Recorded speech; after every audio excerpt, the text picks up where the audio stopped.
कक्षा 10वीं विषय हिंदी पद्य भाग का दूसरा पाठ लक्ष्मण परशुराम संवाद। यह तुलसीदास जी द्वारा रचित रामचरितमानस से लिया गया है। रामचरितमानस में भी बालकांड जो है, बालकांड की चौपाइयाँ और दोहे इस पाठ में सम्मिलित किए गए हैं। गत वीडियो में हमने तुलसीदास जी के जीवन परिचय को पढ़ा।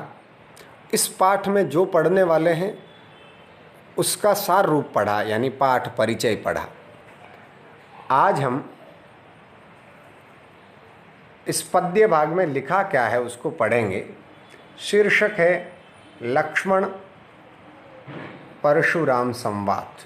श्री राम का नाम भी साथ जोड़ा है मैंने, राम जी का भी संवाद है, इसलिए पाठ का नाम इतना ही है, लक्ष्मण परशुराम संवाद।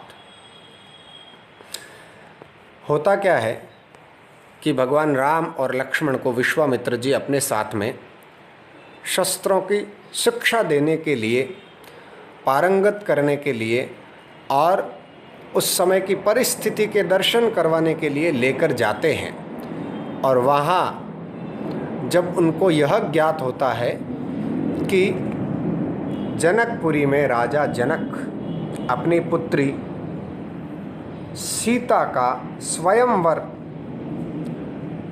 रचने वाले हैं, तिथि तय थी, उनको भी समाचार मिला। वे भी अपने शिष्य राम और लक्ष्मण को लेकर के जनक जी के दरबार में पहुंच जाते हैं। अनेक राजे महाराजे आए हुए थे, बड़े बलिष्ठ लोग आए हुए थे और उस सीता के स्वयंवर का नाम धनुर्यज्ञ दिया था, धनुष यज्ञ। बात ऐसी है कि परशुराम जी, जिनको शिवजी द्वारा धनुष प्राप्त हुआ था, शिवजी ने उनको शिक्षा दी थी, इसलिए भगवान शिव को वो अपना गुरु भी मानते थे। और उनके द्वारा दिया गया जो धनुष था, उस धनुष को जनक जी के वहाँ रख करके गए थे तपस्या करने के लिए। जब उनको यह ज्ञात हुआ कि उनका धनुष टूट गया है, यानी सीता से विवाह वही करेगा जो इस धनुष पर प्रत्यंचा चढ़ा लेगा। सब राजे महाराजाओं ने कोशिश कर ली लेकिन प्रत्यंचा नहीं चढ़ा सके। राम गुरु की आज्ञा लेकर के गए और धनुष पर प्रत्यंचा चढ़ाई। इससे पहले जनक जी ने एक बात पूरी सभा में कही थी कि मुझे लगता है कि कोई वीर इस सभा में रह नहीं गया हो जिससे धनुष भी नहीं उठा सका। लक्ष्मण जी ने उस चैलेंज को स्वीकार किया और राम जी ने जाकर के धनुष पर प्रत्यंचा चढ़ाई। क्योंकि परशुराम जी को पवन वेग से उड़ने की और ताकत प्राप्त थी, आशीर्वाद था, इसलिए वो जहाँ रहते थे महेंद्र पर्वत पर, वहाँ से पवन वेग से वहाँ आ गए जनक के दरबार में। और वहाँ आकर के उन्होंने गुस्से में जो संवाद राम और लक्ष्मण के साथ, विश्वामित्र जी के साथ किया है, उसी का वर्णन इस पाठ में सुनने को मिलेगा। बड़ा रोचक पाठ है। अवधी भाषा में लिखा गया है, अवध में बोली जाने वाली अवधी भाषा। अवधी भाषा में लिखा गया यह जो पाठ है, जिसमें छंद चौपाई है, दोहा छंद है। तुलसीदास जी ने चौपाई और दोहा छंद में लिखा है, भाषा अवधी है। रामचरितमानस, जिसको हमने पहले भी अनेक बार सुना होगा, आज फिर से हम सुनेंगे। चौपाइया में बोलता हूँ, गाता हूँ, अर्थ बताता हूँ, उसको समझने का प्रयास करना। नाथ शंभु धनु भंजनी हारा, हो इहि केउ एक दास तुम्हारा। आय सुकाह कहिय किन मोही, सुनी रिसाई बोले मुनि कोही। नाथ शंभु धनु भंजनिहारा, हो इहि केउ एक दास तुम्हारा। आय सुकाह कही अकिन मोही, सुनि रिसाई बोले मुनि कोही। नाथ शंभु धनु भंजनिहारा, हो इहि केउ एक दास तुम्हारा। आय सुकाह कही अकिन मोही, सुनि रिसाई बोले मुनि कोही।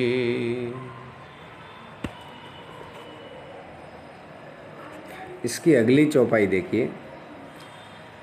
सेवकु सो जो करई सेवकाई, अरि करनी करी करी अलराई। सुनहु राम जेहि शिव धनु तोरा, सस बहाउ सम सौरि पुमोरा। अब इस पहली चौपाई में भगवान श्री राम बोलते हैं बड़ी विनम्रता के साथ। राम के बोलने का भाव कैसा है? बड़ा विनम्र भाव है। परशुराम जी पहले पूछते हैं कि मेरा धनुष तोड़ने वाला मूर्ख कौन है, किसने ये गलती की है। तब राम बड़ी विनम्रता से बोलते हैं, शांत भाव से बोलते हैं। तो जितने रस है ना व्याकरण में, वो रस भी शांत रस है इस चौपाई में। भगवान क्या कहते हैं? हे नाथ। नाथ किसको कहते हैं? परशुराम जी को। हे नाथ, शंभु धनु, शंभु धनु यानी शिव जी का धनुष, भंजनिहारा यानी तोड़ने वाला, हो इहि केउ एक, कोई एक होगा दास तुम्हारा, तुम्हारा कोई एक दास ही होगा जिसने यह धनुष तोड़ा है, यानी धनुष तोड़ने वाला आपका कोई दास होगा। बड़े विनम्र भाव से परशुराम जी के सामने बोले। और क्या कहा? आयसु, आयसु यानी आज्ञा। आयसु काह कही किन मोही, हे नाथ क्या आज्ञा है, मुझे कहिए। आप कह क्यों नहीं रहे हैं? क्या आज्ञा है उसे कहिए। ऐसा जब राम ने कहा तो ये जो पंक्ति है ना, यह परशुराम जी के लिए कही गई है। सुनी रिसाई बोले मुनि को ही, ऐसा सुन करके, रिसाई यानी गुस्से में होकर के, बोले मुनि, ये मुनि किसके लिए आया है? परशुराम जी के लिए। को ही यानी क्रोधी, बड़े क्रोधी स्वभाव वाले मुनि गुस्सा करके बोले। अब ये नीचे अर्थ भी लिखा है, वीडियो को रोक करके आप समझ सकते हैं क्या बोले। वो अगली चौपाई में है। सेवकु सो जो करे, राम ने कहा ना कि आपका कोई दास होगा। तब परशुराम जी ने कहा सेवक तो वह होता है जो सेवा करे, सेवकाई यानी सेवा करे। सेवक वो जो, सो जो करे सेवकाई। सेवक कौन है? जो सेवा करता है। तुम अपने आप को सेवक कैसे कह रहे हो? परशुराम जी राम को कहते हैं। अरि करनी, अरि यानी शत्रु, करनी यानी कृत्य, शत्रु जैसा कृत्य, करी यानी करके, करी लड़ाई। अरे शत्रु जैसा कृत्य करके तुमने तो लड़ाई जैसा काम किया है। क्यों? क्योंकि मेरे गुरु शिव जी का धनुष तोड़ दिया है। अरि करनी, करी करी लड़ाई। अरि करनी यानी शत्रु जैसा कृत्य करके। अरि का अर्थ होता है शत्रु। आप अपनी कॉपी में लिखते रहना साथ में, वीडियो रोक करके। करी करी लड़ाई, लड़ाई छोटा बच्चा बोलता है तो लड़ाई नहीं बोलेगा, वो लड़ाई बोलेगा। र की जगह र बोलेगा, तो वो लड़ाई, लड़ाई। अरि करनी करी करी लड़ाई। सुनहु राम जही शिव धनु तोरा, सस बहाउ सम सो रिपु मोरा। हे राम सुन लीजिए। सुनहु राम, राम सुनो, चेतावनी देते हुए परशुराम जी बोलते हैं। जही शिव धनु तोरा, जिसने भी यह शिव जी का धनुष तोड़ा है। जय यानी जिसने भी, शिव धनु यानी शिव जी का धनुष, तोड़ा यानी तोड़ा है। सहस बहाउ सम सो रिपु मोरा। सहस्र बाहु के समान, सम यानी सहस्र बाहु के समान, सो यानी वह, रिपु यानी शत्रु, मोरा यानी मेरा, वह सहस्र बाहु के जैसा शत्रु है मेरा। ये सहस्र बाहु कौन थे? तो सहस्र बाहु राजा थे। परशुराम जी की उनसे शत्रुता हो गई और परशुराम जी ने युद्ध करके उनकी 1000 भुजाएं थी उनको भी उखाड़ फेंका, उसे परास्त किया।